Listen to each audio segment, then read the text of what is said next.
Murakoze na n'ubundi turagarutse kuri Karungu TV nk'akarungu mu mawe mw'ishamba niko umukunzi wanjye ameze mu bakobwa niko Salomo yavuze. Muvandimwe rero ndagira ngo muri aka kanya muri aya masaha y'igicamunsi ku bazumva iki kiganiro nyuma ya saa sita, muri iki gitondo ku bazumva iki kiganiro mu gihe cya mu gitondo, nijoro ku bazacumva mu masaha y'umugoroba, mwese abaherereye mu mpande enye z'isi, abari mu Rwanda, ndabararikira gukomeza gukurikira iki kiganiro, cyane cyane abamama, abakobwa.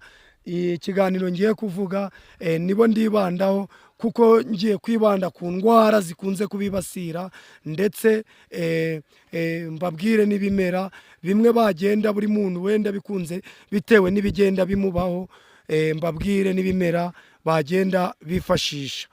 Mbere yuko dutangira nk'uko nababwiye, ndagira ngo mbabwire yuko Imana yashakaga yuko abantu barya ibimera mu mwimerere wabyo, uko yabiremye mutabihinduriye ubundi buryo. Ibirayi mu birye amaganda, ibigori mu birye uko biri mutabiriye kawunga, ibintu byose mu birye mu mwimerere waryo kugira ngo mugire amagara mazima. Turasoma mu Tangiriro igice cya mbere umurongo wa 29, haranditswe ngo 1:20, kandi Imana irababwira iti, dore mbahaye ibimera byose birimo imbuto biri mu isi yose, n'igiti cyose gifite imbuto zirimo utubuto twacu bizabe ibyo kurya byanyu, kandi inyamaswa yose yo mu isi n'inyoni n'ibisiga byo mu kirere n'ikintu cyose gikururuka ku isi gifite ubugingo, mbihaye ibimera bibisi byose ngo bibe ibyo kurya byabyo. Biba bityo. Nuko Imana ari twebwe, ari inyamaswa, ari abantu, yaduhaye ibimera ngo bibe ibyo kurya byacu. Noneho rero ngiye kukubwira bimwe mu bimera bishobora gutuma wowe wa mumama we uyu munsi, abamama, abakobwa, nshaka kubabwira ibimera byabafasha igihe cyose. Buri muntu yumva ice, yumva uburwayi ahura nabwo, noneho amenye ibimera byamufasha. Hari ibimera byafasha abagore, ariko si byiza ku bantu bafite bari mu mihango. Ibimera ni ibi byo bagomba kwirinda: ni akanyaruhima, kamomiye, baziriki, karungu, umwenyuranda banywamo icyayi. Ibintu babikoresha igihe bari mu mihango: igikakarubamba, gereveriya, umuseperesiri, karindura, akanyamata k'igiti gikomeye, igikakarubamba n'icyagara. Noneho ibi byo igihe bari mu mihango bajye babyirinda. Ariko noneho hari igihe umugore adasama, nibo ndaheraho kuko nibo bantu bajya bagira ikibazo gikomeye, bakazenguruka, ndetse amafaranga yabo abenshi abapfumu bakayarya, abandi bakaja gusengesha bakayarya, abandi bakabaturisha amaturo kandi ntacyo bizamara, abandi bakabahanurira ngo bizaba nyuma y'amezi 6. Ariko hari igihe umuntu agira ikibazo cyo kudasama kwihariye, nta yindi ndwara ifatika afite wenda nka amibe cyangwa se umwijima. Iyo ndwara rero ibigizwe ubundi n'imikorere mibi y'ingingo, ituma ingingo zidakora umurimo zagenewe, kandi ugasanga nyirayo atagaragaje kuremba.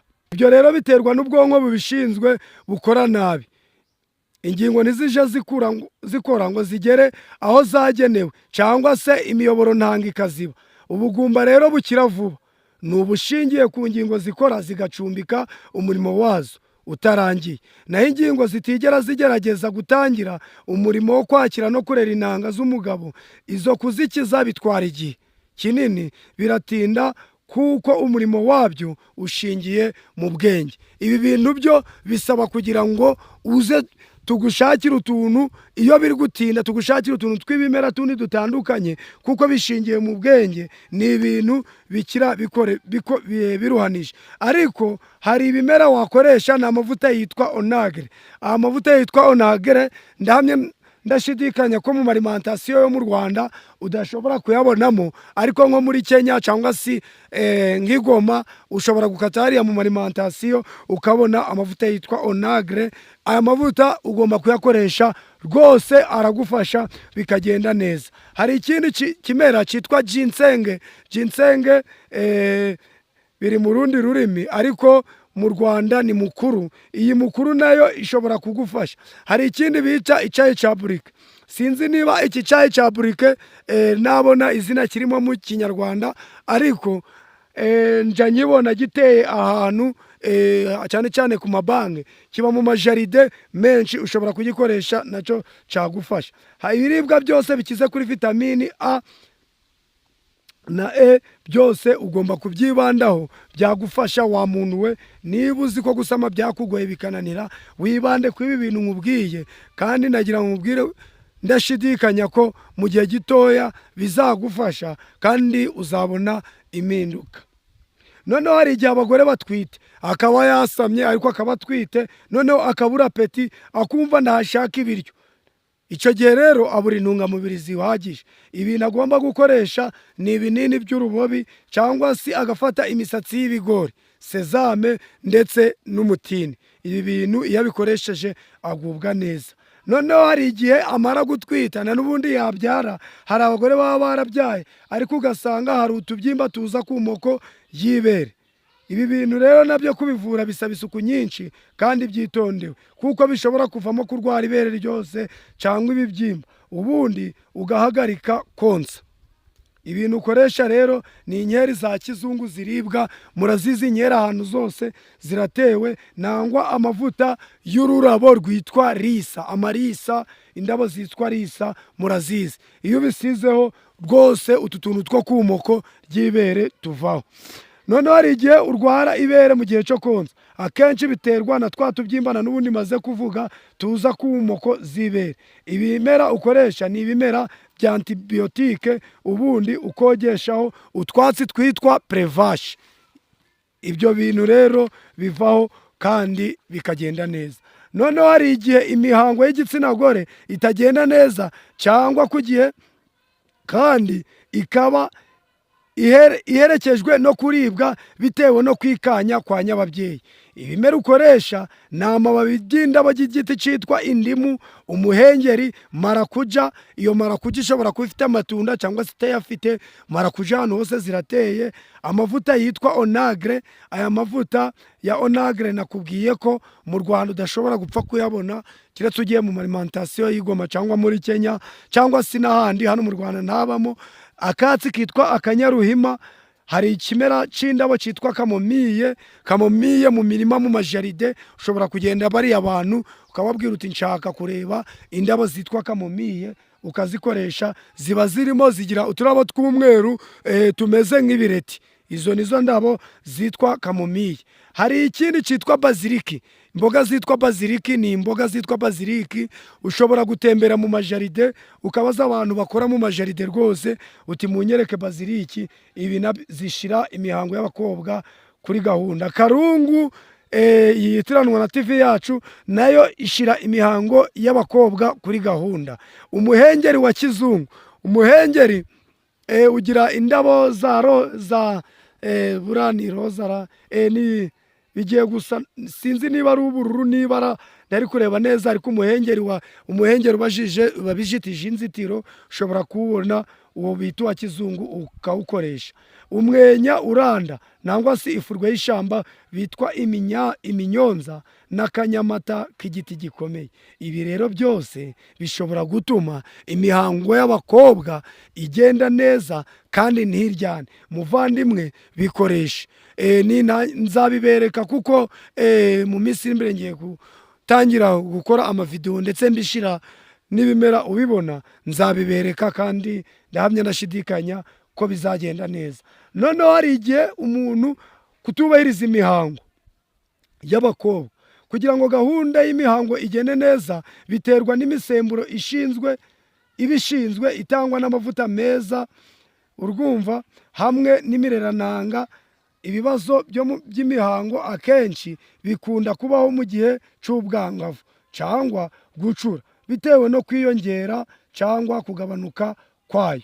Amavuta rero ya onagre, ya mavuta nakubwiye ni meza cyane kuyakoresha. Nakubwiye ko aboneka mu alimentation ya za Goma cyangwa muri Kenya. Hari ikimera cyitwa peresiri, ni imboga mu soko zibamo, ushobora kwishakira mu soko ry'imboga ukababaza peresiri. Hari ibyitwa karindura ndetse na kapusine. Ibi bintu bishobora kugufasha. Imihango iza mu gihe binyuranye bikamara igihe kirekire.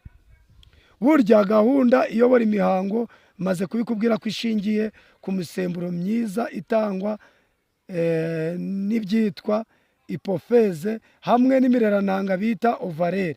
Iyo gahunda itagenze neza, dore ibimenyetso bigaragara: kuribwa mu kiziba cy'inda, kudakenera imibonano, gutonekara mu gihe cy'imihango cyangwa kubikenera imbitagihe. Ariko iyo misemburo ishinzwe imibonano yiyongereye cyangwa ikaba mike, niho haboneka imihango irangwa no kuva cyane kandi bikamara igihe kirekire. Twibuke ko imihango itagira gahunda iba idafite ibyangombwa byuzuye. Ikunda kuboneka ku bakeneye gushingirwa, ku bapfakaye, ku bafite ubugumba bwo mu bwonko, ku batinze gukurikiza abana, ku bafite ibyitwa trombe byazibye, cyangwa se igihe amaraso aza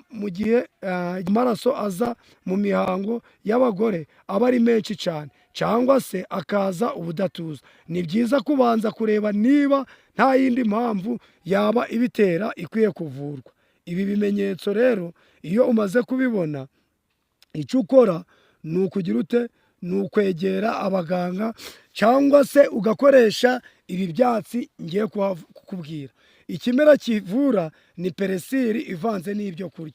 Iki cyatsi gitera ingingo zitegura imisemburo y'imihango, imisemburo y'imibonano n'imbaraga kwiyongera. Ikindi cyatsi wakoresha ni icyatsi bitwa ngingo njana.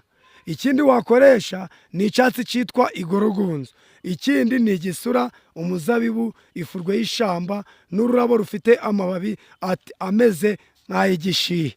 Urwo rurabo ndakeka ko ahantu hose zihateye udashobora kuzibura. Kwihagarika kw'imihango bikamara igihe utabona imihango, ibintu wakoresha ni ikirahuri kimwe cy'amazi ukavangamo akabumba kuzuye akayiko gato, ugakoroga ukanywa iminsi 10 wikurikiranyije buri gitondo. Igihe ubonye imboga zitwa peresiri ugakunda kuzirya ari mbisi, kuko peresiri ni nziza cyane, yongera imihango kandi igabanya uburibwe cyane ubonye imbuto zayo. Uko kuba ingirakamaro kwa peresiri kuzanwa n'amavuta meza agira yitwa apiyole, hamwe n'ayitwa n'ibintu byinshi, mbese bisobanuye sinabirangiza. Noneho igihe umugore cyangwa umukobwa agera mu gihe cy'imihango, aho gusohora amaraso agasohora amazi, umutonore w'ibishimbo, nakubwiye ko Imana yamereje nk'ibyatsi ikameza imboga zo mu gasozi zo kugaburira abantu. Ushobora gukoresha umutonore w'ibishimbo by'ibizungu. Bitabonetse wakoresha ibisanzwe, uretse ko biriya ari byo byiza. Ariko ndumva udashobora no kwibura ubabaye, kuko kwishamba mu Kinigi ibishimbo by'ibizungu birahingwa, bikunda kuba binini, ukabicagagura mu mavuta ayo ari yo yose, ukavanga n'indimu ikarishe, ukarya mu buryo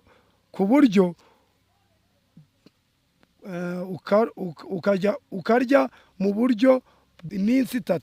Ubwo birya ku manywa iminsi 3 bivanze n'ayo mavuta, ukabikora mu byumweru. Gufata ikiyiko kimwe cy'ibishimbo ukakigabanyamo ikiro, ukakigabanya inshuro 10, agace kamwe ukagacagagura, ugashyira mu litiro y'amazi, ukadogotesha, ahasigaye igice cy'ayo mazi ukayanywa umunsi wose. Ukajya ubikora 2 mu cyumweru, kunywa umusatsi w'ibigori. Ibi bintu rero birafasha. Nawe niba ukigira wumva navuze ku byawe, ariko ukabura umukobwa cyangwa umugore ugira ibyo bibazo, uhamagare kuri 078 235 0177. Ibi bintu bizagu